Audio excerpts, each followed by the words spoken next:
everything. And I'm just going to go Alt L to lock. Now everything is locked, so I won't accidentally select it.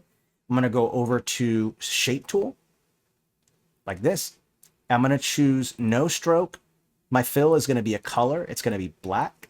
I'm going to put it a layer all the way above, like this. And I'm going to use the pen.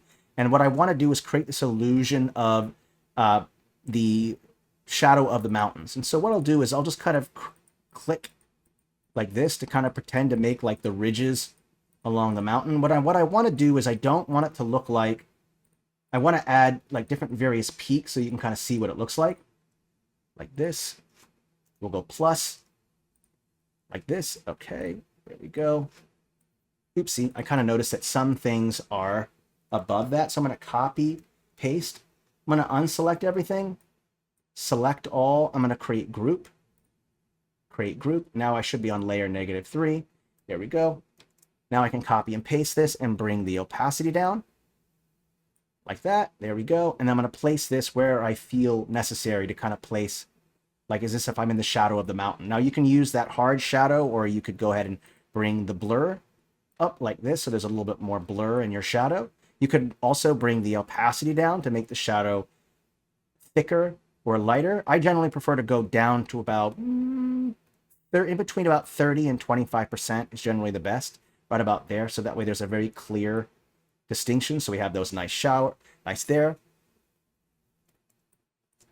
Okay.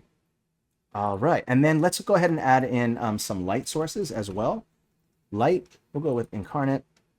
Let the light pop up.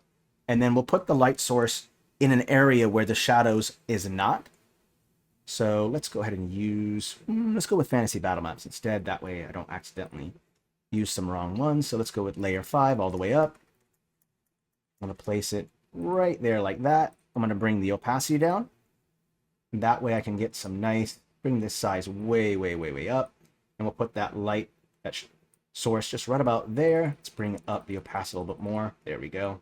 And then what I might want to do is maybe just move it this way, rotate it, and then that way I can get some nice heavy lighting just right there, just like that. There we go.